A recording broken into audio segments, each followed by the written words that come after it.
Hello everyone, I'm John Williams with Bautis Financial, and today I'm going to talk about some of the different ways that you can help balance your long-term goals against your short-term reality.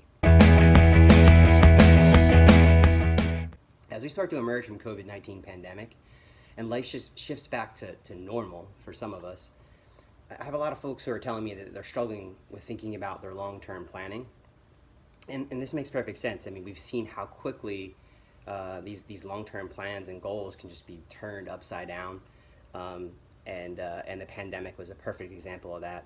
And we've spent the past year or so just dealing with some of these short-term changes, and it really pulls us away from our focus on our long-term goals and our long-term plans.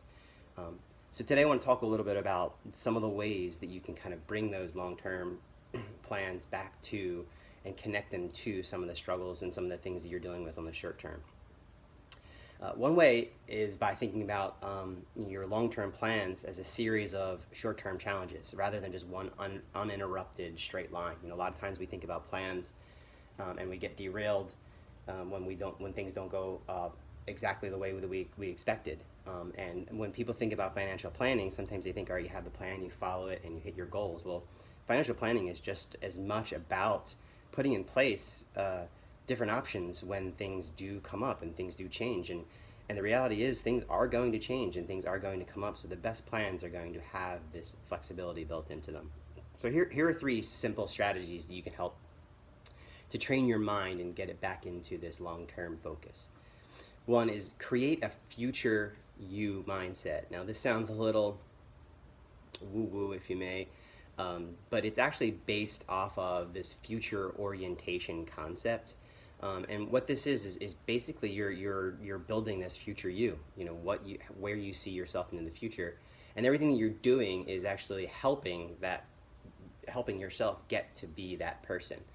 And you know, it's also connected with the idea that, you know, your future is unwritten, and it's up to you to do all the things that you need to do to write your future.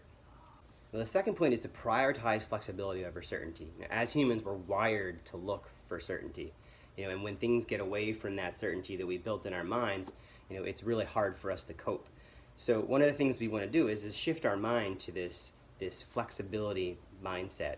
And really, it's coming to terms with the idea that things are going to change, you know, and it's not a bad thing. And we just want to look and change our planning in a way that kind of fits this mindset, so we have these options when things do eventually change. And every good plan is going to have those options and work towards that mindset. So we often get better results in the long term when we keep this flexibility mindset and experimenting with different solutions and having the different solutions when things come up.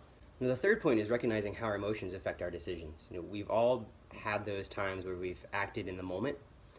Sometimes there's these moments where something makes us unusually happy or upset and we act impulsively, and sometimes these snap decisions can have long-term consequences. So, you know, using as an example, looking at investing, you know, one of the ways this plays out in investing is loss aversion.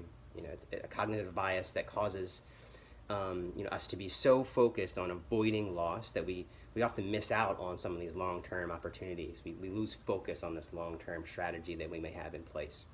And the reason why you hire a financial professional is so you have someone that can work through some of these difficulties, you can share your worries, and have someone to help you take these actions, both in short-term and long-term. If you have any questions about anything I discussed today or want to talk about your financial picture and anything you have going on right now, please feel free to message me below, and I'll respond personally. Thanks for joining me, and we'll see you next time.